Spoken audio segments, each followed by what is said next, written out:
Part 1/3, my girlfriend was dating my brother. I didn't see it coming. I don't even know where to begin. I've rewritten this about 10 times, and it still doesn't feel real.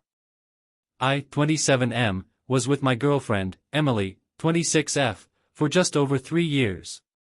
She was my first serious relationship, the first woman I ever saw a future with. We moved in together after a year, adopted a dog named Milo, started talking about kids by year 2. She got along with my family, especially my younger brother Jake, 24M. Too well, it turns out.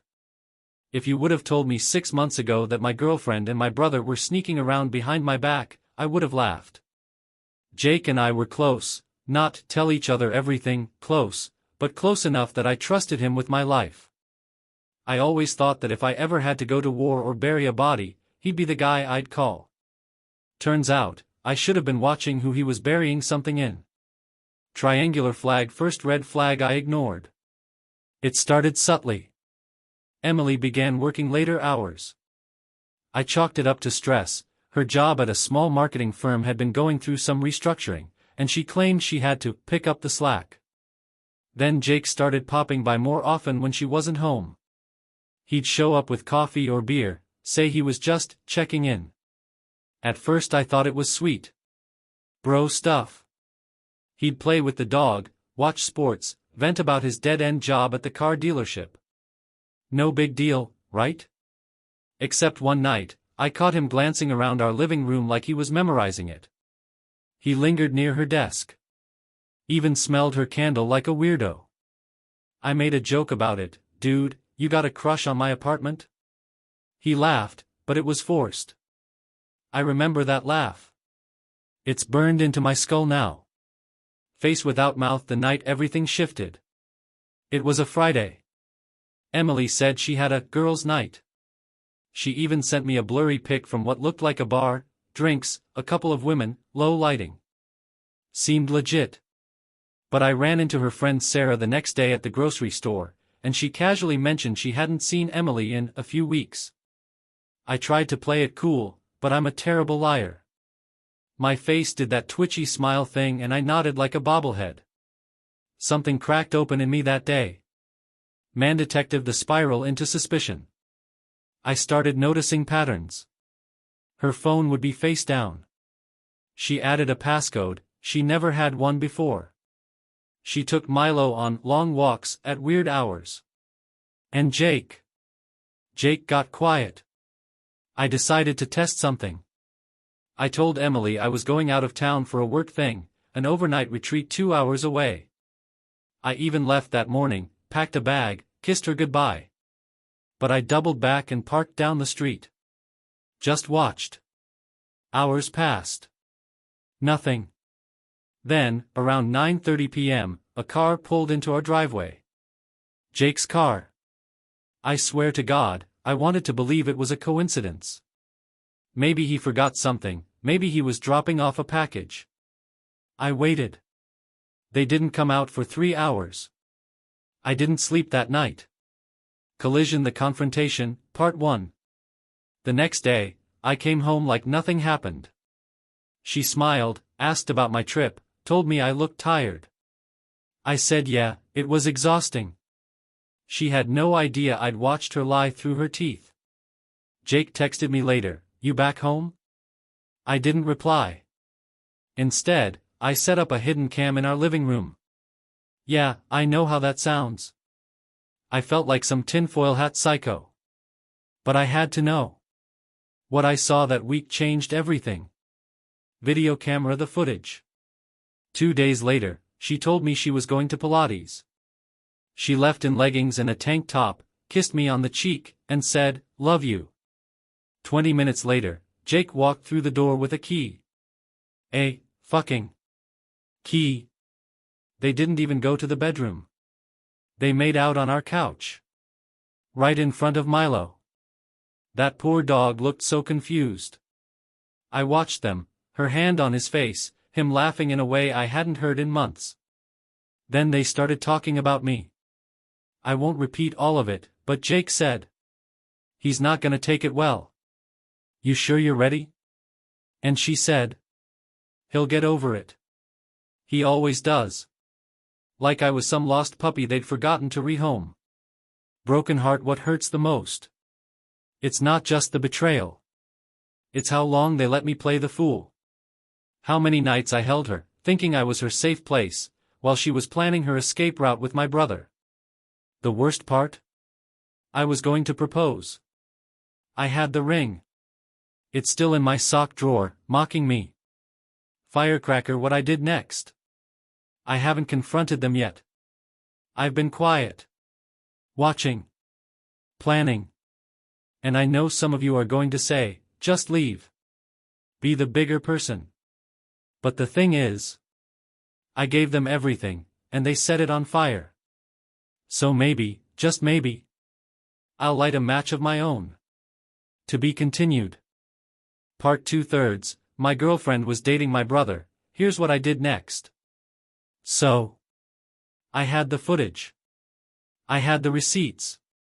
My girlfriend of 3 years and my brother had been hooking up right under my nose, using my house, my couch, my damn dog as a prop in their little soap opera. After the initial adrenaline wore off, I just shut down. You'd think rage would be the dominant emotion, but honestly, it was grief. Not for her. Not even for Jake. But for the version of my life I thought I had, the one I'd built around a lie. I stayed quiet for another week. I needed a plan. Brain phase 1, gaslight, gatekeep, get revenge. First, I started documenting everything. Screenshots of texts. Clips from the camera. I transferred the footage to a backup drive and hid it in my toolbox in the garage. Paranoia was high, and I wasn't about to let my only leverage vanish if something, accidentally, got deleted. Then, I started being overly nice. I complimented her more. Brought home flowers. Made dinner. Suggested we take a trip, something spontaneous. She lit up, thinking the guilt, sex, and manipulation had worked. She had no idea I'd seen them together more than once now. I was playing the long game. Receipt phase 2, the paper trail. Now, here's the kicker. Our apartment? Leased under my name. Utilities? All mine. Emily had never changed it because we always thought we'd buy a house soon. That worked in my favor. I pulled every legal string I could. I rerouted mail, moved some money into a separate account, and slowly started separating my finances. I knew if this got messy, I wanted it to be nuclear, and legally airtight. But I wasn't ready to blow it up just yet. Meanwhile, I played pretend. Date nights. Long conversations. I even acted interested in her friend's drama just to stay in character. Jake, on the other hand, became skittish. He canceled plans. He flaked on our Sunday basketball game. The dude who once showed up with pizza and beer now sent dry, one-word texts. Performing arts meanwhile, at the circus. Jake started acting nervous. He was texting me weird questions. You good, bro? Everything okay with them? I played dumb. Yeah man, all good. Why? He said, just checking in. You've been quiet. Oh, Jake. If only you knew. Emily, on the other hand, started suggesting we take a break. Said I seemed distant.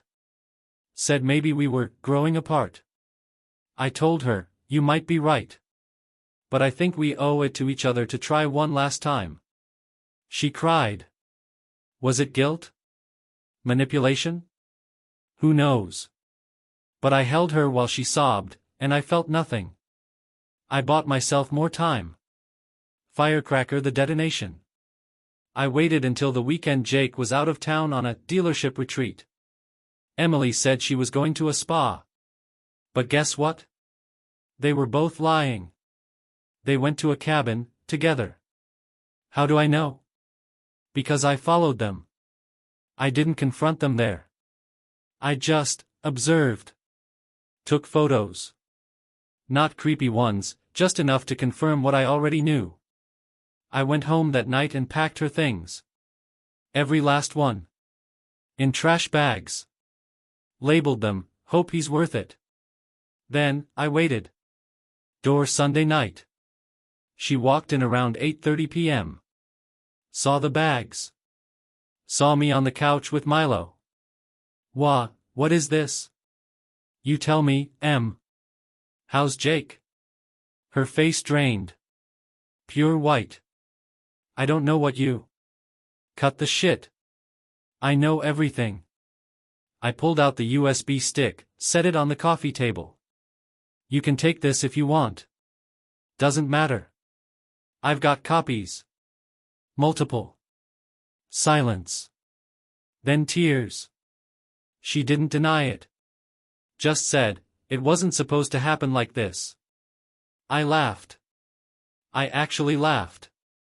I'd waited weeks for this moment, and it still felt unreal. She tried to talk. I cut her off.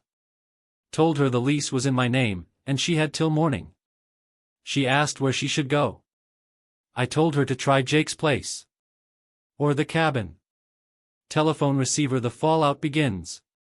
She left that night. Cried. Begged. I didn't say a word. Just locked the door behind her. Jake didn't reach out for a few days. When he did, it was a text, "Can we talk?" I replied with a photo of him kissing Emily from the living room cam. He never texted back. But that wasn't the end. Word got out. Mutual friends took sides. A few reached out to say they always knew something felt off. Some defended Jake. Most didn't. I posted a single photo of the footage on Reddit, with their faces blurred. The post exploded. Thousands of comments. DMs. People asking for updates. Some called it fake, others said it gave them courage to confront their own partners. It was weird. Cathartic. Kinda addictive.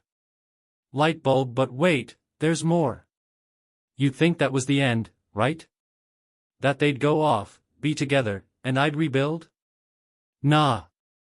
Turns out betrayal makes people stupid. Jake made the mistake of trying to apologize, not to me, but to my parents. He told them I was being dramatic, that feelings just happened. What he didn't know was that I'd already shown my parents everything. My mom hasn't spoken to him since. My dad? Let's just say he's a military man with a temper and a loaded opinion. Jake got cut off. Financially. Emotionally. All of it. And Emily?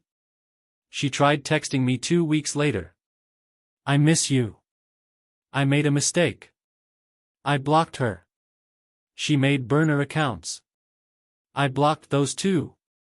Ice Cube, the coldest revenge. But I wasn't done. You see, Jake had borrowed money from me months ago, a few thousand to cover some credit card debt. I had him sign a repayment agreement because I'm not stupid.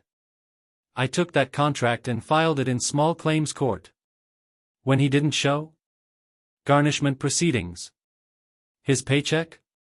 Shrinking. His pride? Obliterated. And I'm just getting started. I started dating again. Slowly. Carefully. I told one girl the whole story. She was stunned. Called me dangerously calm. Maybe I am. Or maybe I've just made peace with the fact that sometimes, you've got to burn it down to rebuild. Part 3 will be the final chapter. And trust me, you won't want to miss it. Part 3/3, my girlfriend was dating my brother, the final reckoning. I told you I wasn't done. After the court stuff, after the family fractures, after the social media storm, you'd think that would have been enough. But something inside me wouldn't let it go. Not out of bitterness. Not even out of heartbreak anymore. It was about closure.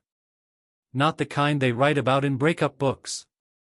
I'm talking about true, irreversible, undeniable closure. The kind you etch into stone. So, buckle up. This is how it ends. Hole the hole they dug. Jake and Emily did try to make it work. For about 3 weeks, they played house at Jake's apartment. The same place where, once upon a time, we played Halo and drank cheap beer together.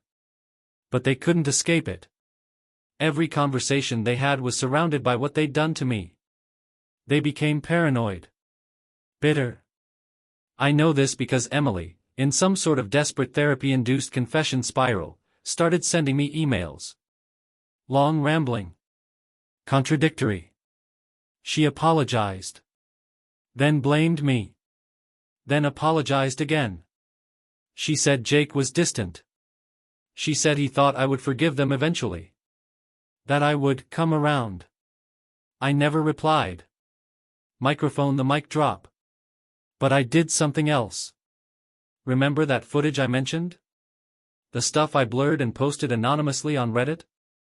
I compiled it. Not just the clips, I made a short video essay. With narration. Anonymous voice mod, clean editing, no names or faces, but with a clear story arc. Just titled it, When Your Girlfriend Falls for Your Brother, a story you can't make up. It blew up. Millions of views across TikTok and YouTube. Duets. Reaction videos. Reddit threads. Even a podcast or two covered it.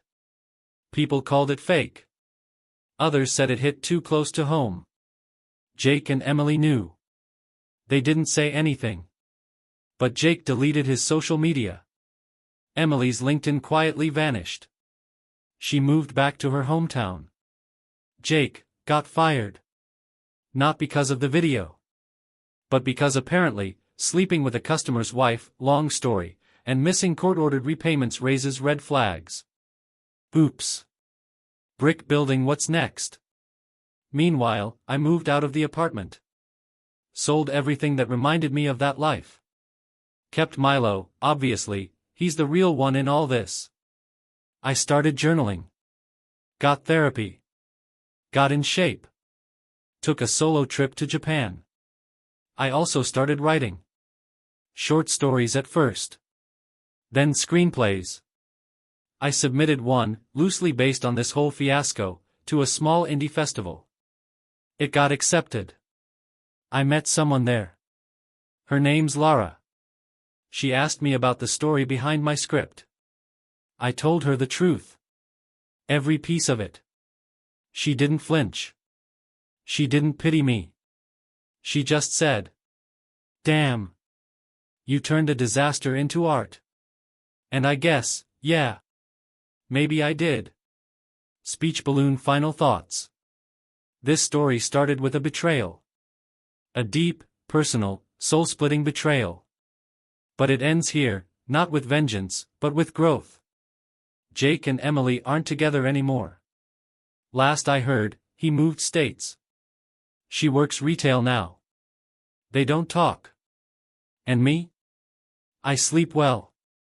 I write. I travel. I laugh again. I don't think about what could have been. I think about what is, and how damn grateful I am to have burned the bridge that would have kept me tied to that lie. So if you're reading this and you've been betrayed, by a lover, a friend, even your own blood, remember this. Sometimes, the best revenge is never needing revenge at all. Thanks for listening. OP.